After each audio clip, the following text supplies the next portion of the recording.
A'udzubillahi minasyaitonirrajim. Bismillahirrahmanirrahim. Assalamualaikum warahmatullahi wabarakatuh. Alhamdulillah, assalatu wassalamu ala Rasulillah wa ala alihi wa man walah. Asyhadu an la ilaha illallah wahdahu la syarikalah wa asyhadu anna Muhammadan abduhu wa rasuluh. Allahumma salli wa sallim ala sayyidina Muhammad sayyidil anbiya'i wal mursalin wa qaidil mujahidin wa imamil muttaqin wa la udwana illa 'alal zalimin.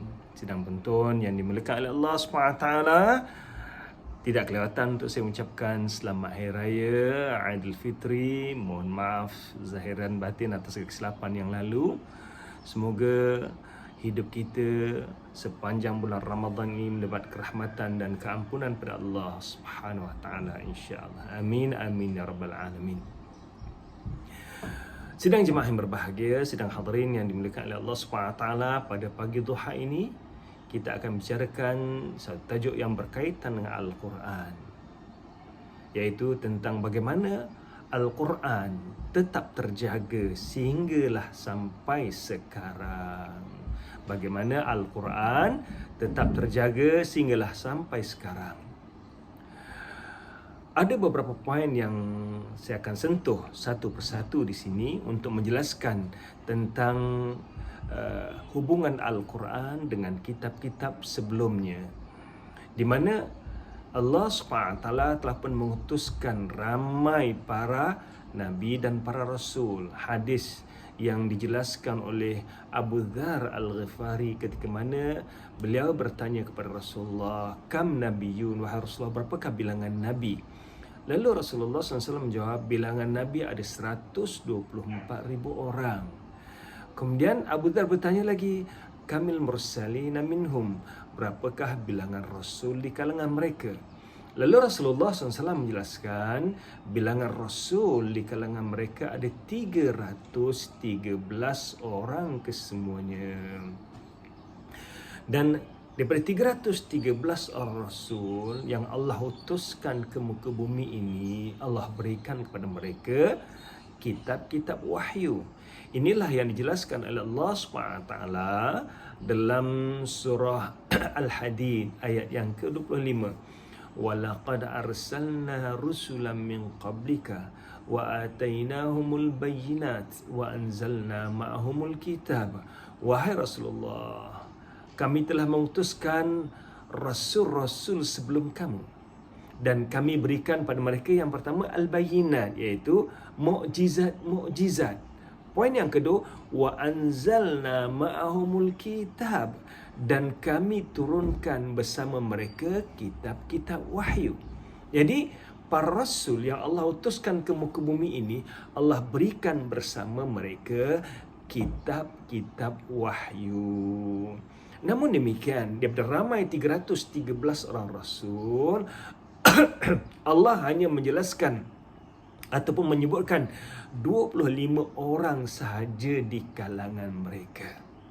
Sebab itulah kalau kita perhatikan dalam surah Ghafir ayat 78, Allah SWT menjelaskan, وَلَقَدْ أَرْسَلْنَا رُسُلًا مِنْ قَبْلِكَ minhum man qasasna 'alaika wa minhum man lam naqsus 'alaika. Wahai Rasulullah, sungguhnya kami telah mengutuskan rasul-rasul sebelum kamu.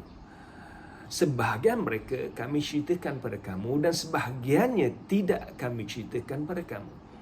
Jadi daripada 313 orang rasul yang Allah utuskan ke muka bumi ini, Allah hanya menyebutkan 25 orang sahaja dalam Al-Quran. Dan seperti mana bilangan Rasul yang ramai Allah tidak ceritakan kesemuanya dalam Al-Quran, demikian juga bilangan ataupun kitab-kitab wahyu, nama-nama kitab wahyu yang Allah turunkan, wahyukan kepada mereka juga tidak Allah detailkan dalam Al-Quran. Hanya Allah menyebutkan beberapa sahaja kitab wahyu yang Allah wahyukan kepada mereka. Seterusnya, walaupun begitu banyak kitab wahyu yang Allah turunkan ke muka bumi ini, kitab yang terakhir ialah Al-Quran. Al-Quran merupakan kitab wahyu yang terakhir yang diturunkan kepada Nabi yang terakhir, Nabi Muhammad sallallahu alaihi wasallam. Daripada banyak kitab wahyu yang Allah turunkan, tidak ada satu pun daripada kitab-kitab wahyu ini yang Allah janjikan bahawa Allah akan menjaga keasliannya melainkan Al-Quran. Al-Quran sebagai kitab yang terakhir, sebagai mukjizat sepanjang zaman, tetap terjaga keasliannya, dan ini merupakan janji Allah SWT sendiri. Dalam surah Al-Hijr ayat yang ke-9, Allah SWT menjelaskan, Inna nahnu nazzalna dzikra wa inna lahu lahafuzun. Sungguhnya kamilah yang menurunkan Al-Quran dan kamilah yang menjaga keaslian Al-Quran. Cuba perhatikan kat sini, Allah memberikan penegasan. Indeed that we are the one who reveal the Holy Quran, and indeed that we are the one who going to preserve the Holy Quran. Apa yang dinyatakan oleh tafsir Jalalain dalam ayat ini menyatakan bahawa Allah yang menurunkan Al-Quran dan Allah sendiri yang mengambil tanggungjawab untuk menjaga Al-Quran. Dan ini janji Allah SWT. Janji Allah tetap akan menjadi kenyataan. La yukhlifullahu wa'adah. Allah tidak pernah memungkiri janjinya bahawa Al-Quran tetap akan terjaga. Sebab itulah Al-Quran yang ada di hadapan kita sekarang merupakan teks asli yang Allah turunkan kepada Nabi Muhammad sallallahu alaihi wasallam.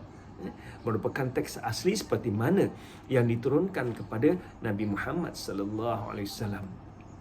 Saya tertarik dengan apa yang dinyatakan oleh Yusuf ST yang memeluk agama Islam. Beliau seorang yang kuat dengan agama Kristian pada peringkat awal, seorang yang ada masalah Islamofobia, memandang Islam sebagai agama yang ganas, tetapi akhirnya teruja dengan Islam, teruja dengan Al-Quran. Salah satu sebab dia teruja dengan Al-Quran ialah dalam sewaktu beliau nak berdebat dengan sahabat yang bernama Muhammad ibn Masir ini, beliau membawa 4 Bible yang berbeza bersama dengan beliau, isterinya, ayahnya dan ibunya. 4 orang ini, setiap orang membawa versi Bible yang berbeza. Dan apabila beliau bertanya kepada Brother Muhammad, which version of the Holy Quran that you bring with you? Versi Quran yang mana satukah yang kamu bawa bersama kamu? Lalu Brother Muhammad bin Masir ini menyatakan bahawa kami hanya ada satu Quran, satu versi. Beliau teruja. How could you have only one version of the Holy Quran whereby Islam really spread worldwide? Bagaimana kamu boleh hanya ada satu versi Al-Quran sedangkan Al-Quran telah pun sebar, Islam telah sebar seluruh dunia? Inilah satu perkara yang menarik. Yusuf ST akhirnya beliau memeluk agama Islam dan beliau ada mengeluarkan kenyataan yang terkenal, menyatakan bahawa if whatever reason today we destroy the Holy Quran, tomorrow Muslim can bring a new Quran as what being revealed to Prophet Muhammad sallallahu alaihi wasallam. Kalaulah hari ini kita binasakan Quran, esok orang Islam akan boleh membawa Al-Quran yang lain, yang baru, seperti mana yang diturunkan kepada Nabi Muhammad SAW. Sebab ramai di kalangan mereka yang menghafal Al-Quran. In contrast with the Holy Bible, if whatever reason today we destroy the Holy Bible, tomorrow we can't get the new Bible because none of us memarahi the Holy Bible. Berbeza pula keadaannya dengan Bible. Kalaulah sekiranya hari ini kita binasakan Bible, esok kita tidak akan memiliki Bible lagi, sebab tidak ada seorang pun di kalangan kita yang menghafal Bible. Sebab itulah tuan-tuan, perempuan, hadirin sekalian, cukup jelas bahawa Al-Quran yang ada di tangan kita ini seperti mana Quran yang diturunkan kepada Nabi Muhammad sallallahu alaihi wasallam masih asli lagi, sebab Allah yang menurunkan Al-Quran, Allah yang menjanjikan, Allah mengambil tanggungjawab untuk menjaga Al-Quran. Bagaimanakah penjagaan Al-Quran ataupun bagaimana Al-Quran tetap terjaga? Al-Quran tetap terjaga hingga sekarang dalam 2 bentuk. Pertamanya, sejak kali pertama Al-Quran diturunkan kepada Nabi Muhammad sallallahu alaihi wasallam, kepada manusia, kepada Nabi Muhammad sallallahu alaihi wasallam selama 23 tahun, hampir 23 tahun munajaman ataupun sedikit demi sedikit beransur-ansur selama hampir 23 tahun.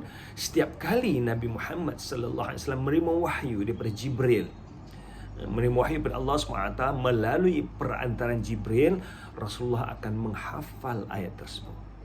Itu peringkat pertama. Al-Quran disimpan dalam dada Nabi Muhammad SAW. Rasulullah menghafal. Kemudian Rasulullah akan mengajar kepada para sahabat dan para sahabat menghafal Al-Quran. Ramai di kalangan para sahabat yang menghafal Al-Quran. Ya? Ramai di kalangan sahabat yang menghafal Al-Quran. Apabila mereka mendengar daripada Nabi Muhammad SAW, mereka menghafal Al-Quran. So, perkara yang pertama ini, bagaimana Al-Quran tetap terjaga hingga sekarang ialah melalui hafalan Rasulullah, kemudian hafalan para sahabat. Selama 23 tahun Al-Quran diturunkan, Rasulullah SAW mengajar kepada para sahabat, dan para sahabat bukan semuanya, tidak nafikan bukan semua sahabat yang menghafal Al-Quran, tapi ramai di kalangan para sahabat yang menghafal Al-Quran satu demi satu, ya, huruf demi huruf, seperti mana yang diturunkan kepada Nabi Muhammad SAW. Dan ini tidak berlaku kepada kitab-kitab wahyu yang lain. InsyaAllah kita akan lihat nanti dalam pertemuan akan datang bagaimana berlakunya percanggahan yang begitu banyak. Versi-versi yang berbeza antara satu sama yang bercanggah dalam Bible contohnya, yang membuktikan bahawa teks yang ada sekarang bukan teks yang asli.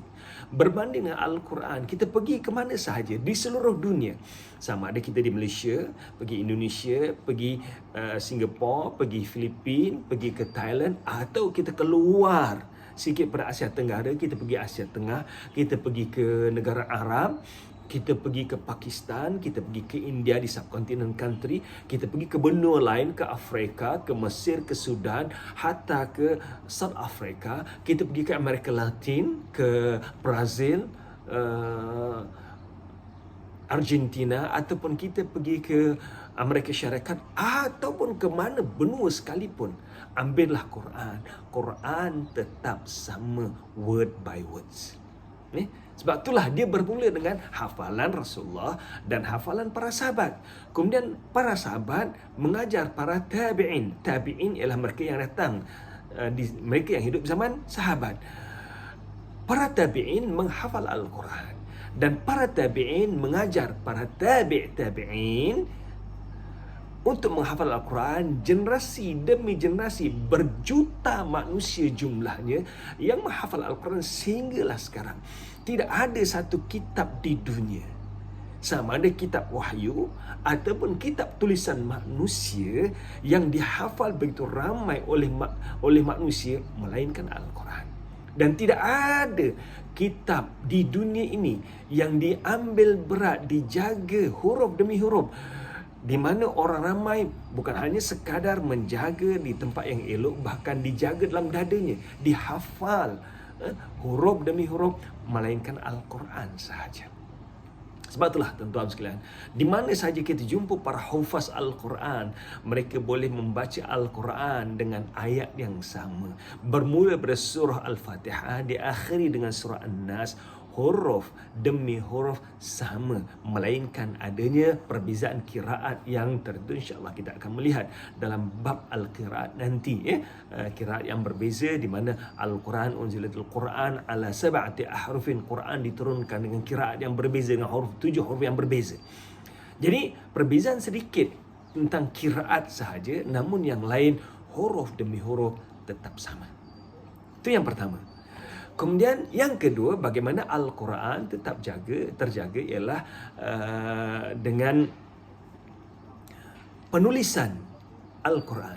Al-Quran disimpan di dada, pada masa yang sama Al-Quran ditulis pada zaman Nabi lagi, sejak zaman Nabi, Al-Quran telah pun ditulis. Di mana apabila Al-Quran diturunkan kepada Nabi Muhammad, Rasulullah SAW minta para sahabat untuk menghafal. Dan sebahagian para sahabat menulis wahyu. Ya? Di antara sahabat yang terkenal sebagai penulis wahyu ialah 4 Khulafa Ar-Rashidin. 4 Khulafa Ar-Rashidin termasuklah Zaid bin Thabit, Ubay bin Ka'ab, Khalid bin Walid, dan ramai lagi yang menghafal Al-Quran dan juga menulis Al-Quran. Al-Quran ditulis di lembaran-lembaran ataupun di kulit-kulit binatang, di pelepah tamat, di tulang-tulang melikat, di batu-batu. Cuma peringkat awal Quran di zaman Nabi ini tidak ditulis ikut susunan seperti mana mushaf yang ada sebelum ini. Rujuk balik pada perbincangan kita tentang bagaimana Al-Quran ditulis. So, perkara yang kedua ialah bagaimana Al-Quran tetap terjaga ialah melalui penulisan Al-Quran. Zaman Nabi, Al-Quran telah pun ditulis. Dan Rasulullah SAW mengambil berat tentang penulisan Al-Quran. Bahkan Nabi melarang sahabat menulis selain Al-Quran. Man kataba anni ghairal Quran falyamhu. Barang siapa yang menulis diberiku selain Al-Quran, adalah padam, supaya para sahabat dapat fokus menulis Al-Quran.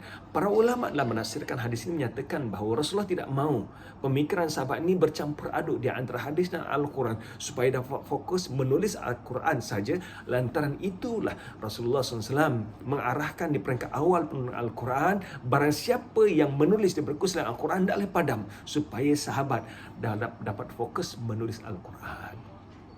Cuma uniknya di sini ialah zaman Nabi Muhammad SAW, Al-Quran tidak ditulis dan disusun mengikut surah-surah yang ada sekarang.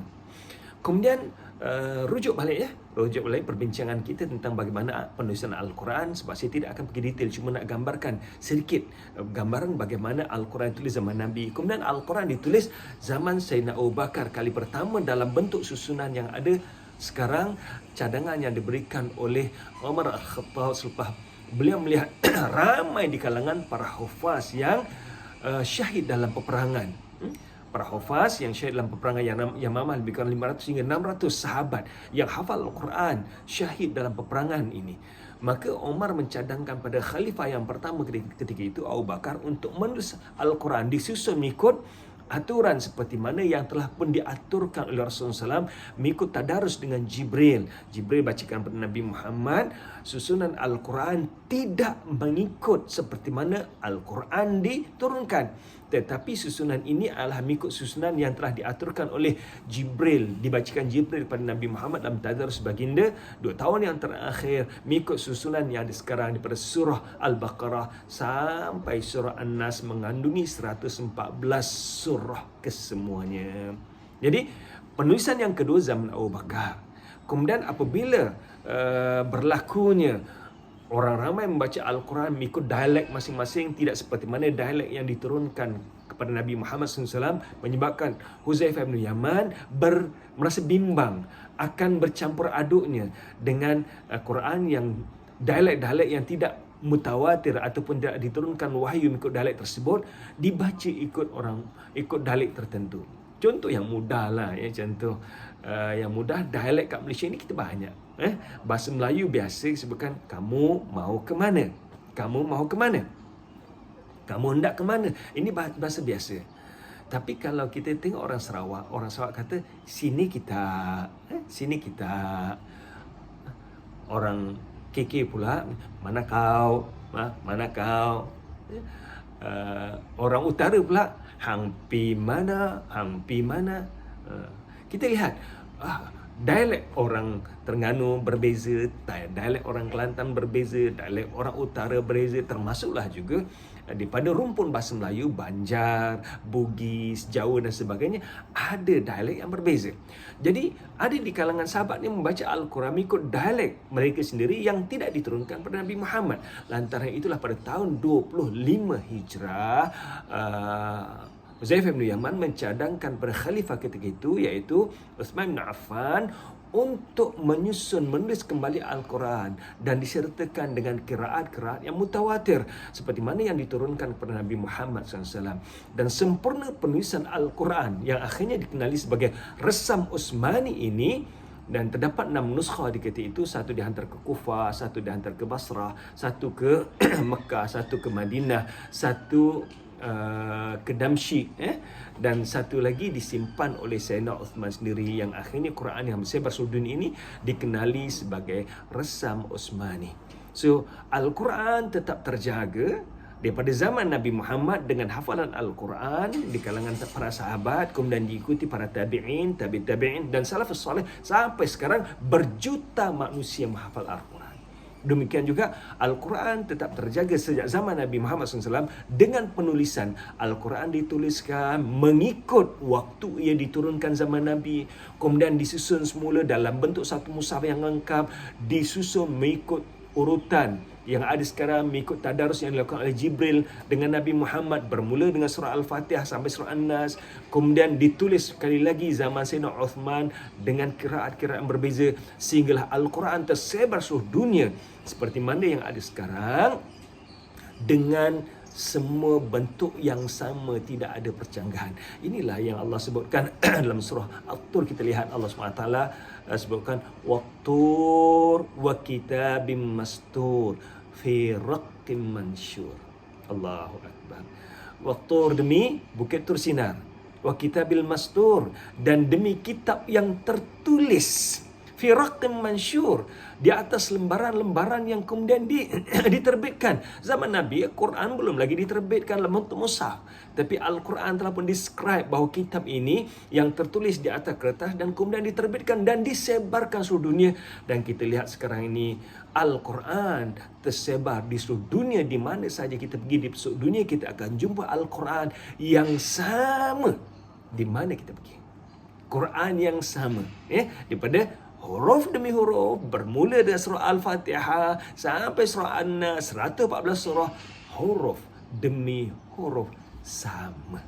Tidak ada perbezaan. InsyaAllah kita akan lihat nanti percanggahan dalam Bible, bagaimana Bible ada versi yang berbeza, dan di antara satu versi dan satu versi pada ayat yang sama pun berbeza, pun berbeza. Dan ini tidak berlaku dalam Al-Quran.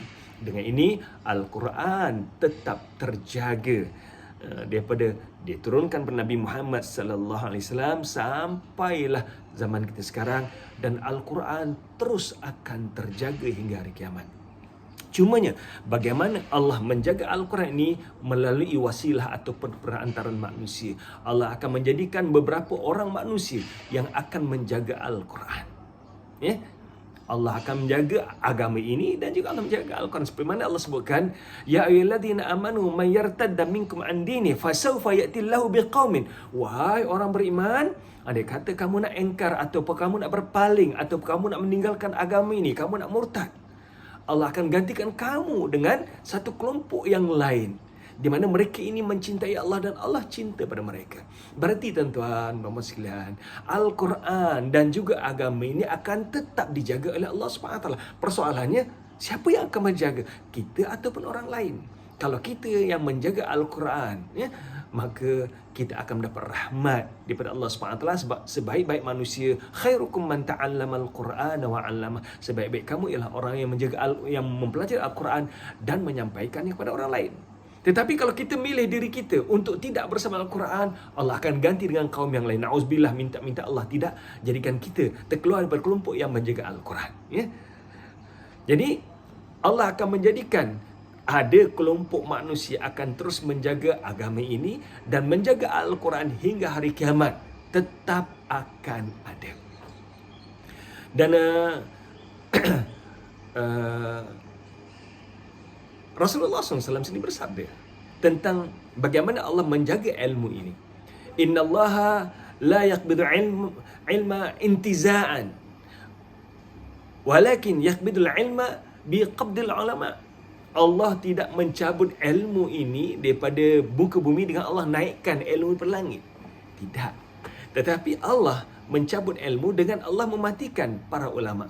Jadi apabila tidak ada orang yang akhirnya dah dekat dengan hari kiamat nanti, tidak ada lagi orang yang mempunyai ilmu agama. Dikala itulah hampir sangat dengan kiamat, sehingga Rasulullah SAW menjelaskan tidak akan berlaku kiamat hingga di dunia ini tidak ada lagi orang yang mengucap Allah, la ilaha illallah, tidak ada yang mengucap. Maksudnya ilmu itu telah pun diangkat oleh Allah SWT. Namun poin yang saya nak sampaikan di sini ialah Allah menjaga agama ini, Allah menjaga Al-Quran ni yang Allah wahyukan kepada Nabi Muhammad hingga hari kiamat dengan Allah menjadikan beberapa manusia yang berpegang teguh pada agama ini dan menjaga Al-Quran. Oleh itu, Al-Quran tetap akan terjaga hingga hari kiamat. Antara itu, sahabat-sahabat sekalian, hadirin sekalian, anak sekalian, renunglah diri kita. Sama ada kita mau menjadi orang yang menjaga Al-Quran ataupun tidak. Yang rugi kita, dia sama dengan kereta api, gerabak tetap akan berjalan, kita berada di stesen, tiba waktunya gerabak akan jalan. Sama ada kita ikut bersama gerabak ini berjalan ataupun kita tertinggal.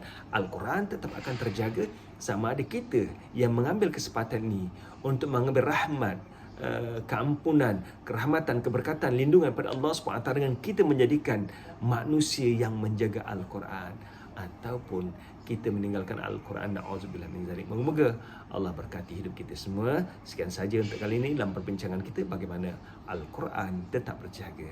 Assalamualaikum warahmatullahi wabarakatuh.